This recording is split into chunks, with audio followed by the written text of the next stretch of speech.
It is a game changer for college sports. After years of pressure in and out of court, the NCAA moves to allow college athletes to make money. John Yang helps explain. Judy, beginning tomorrow, college athletes across the country will be able to make financial deals that capitalize on their celebrity, what's called name, image, and likeness.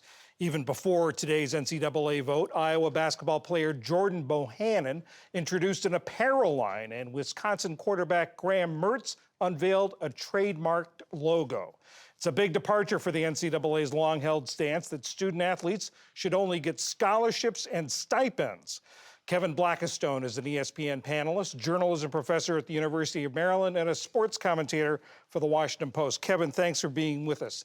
Name, image, likeness. What exactly does that mean? What are athletes going to be able to do starting tomorrow? Well, they'll basically be able to do what colleges have been doing with them for eons, and that is take their name, their fame, their jersey numbers, their nicknames, and turn them into some dollar bills to stick in their back pocket. It is a major step, but it is also a step that I think the NCAA has been pushed to do by so much litigation that it's lost in court, and by the pressure that's being brought upon it by not only by student athletes, but by a lot of people who represent student athletes. You write in the Post that you don't think this is enough, the Washington Post. You say that, for one thing, this money isn't coming out of the college coffers. It's not taking anything away from what they're collecting. Right, exactly. And that's the thing that kind of gets me, that I can't take my eyes off. The real problem is that these players, most of whom, by the way, are black males, when you talk about the revenue-generating sports of basketball and football, are generating gazillions of dollars for the NCAA. Well, the NCAA, through this decision, which was pushed by the Supreme Court about a week ago, is still not giving up any of that money to the athletes. Basically, what they're saying is, you know what?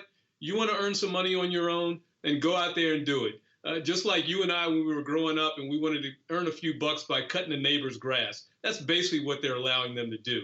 And so they're still not getting any workers' comp benefits. They're still not getting long-term health care, which are really the things that they need as college athletes in order to really survive and thrive in this particular game.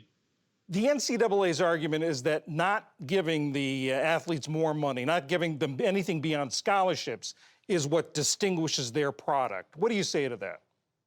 Well, I think it's bogus.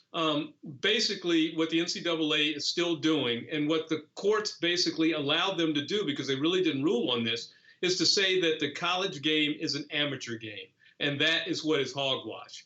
Everybody who goes to a college game is either handing over money or making money. Everyone except the athletes who everyone goes to see. And that's really what needs to be fixed. So maybe this is a foot in the door at fixing that problem, but that right now is all it is. And unless and until that gets fixed, I'm hard-pressed as a fan and as a journalist to really celebrate all what has happened in the past week.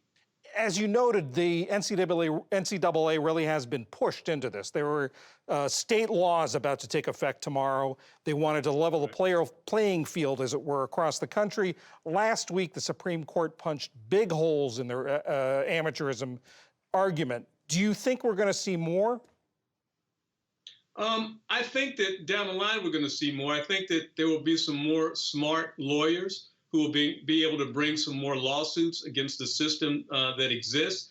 And I think that the fact that now you are basically saying, okay, these athletes really aren't amateurs because they are able to earn some money off of the sport that they play, really is going to take the cover off of what's been going on in college sports for a very long time. You know, the funny thing about this is, John, is that the architect of the modern NCAA, Walter Byers, basically wrote a confessional, a memoir back in the mid-1990s called Unsportsmanlike Conduct, Exploitation of the College Athlete. He explained everything that he did with college sports and pointed out the problems with it. And finally now, all these years later, people are coming to grips with it. And these athletes need to be treated like the employees of the industrial complex of higher education and athletics combined that they really are. Kevin Blackistone, thank you very much. Thank you.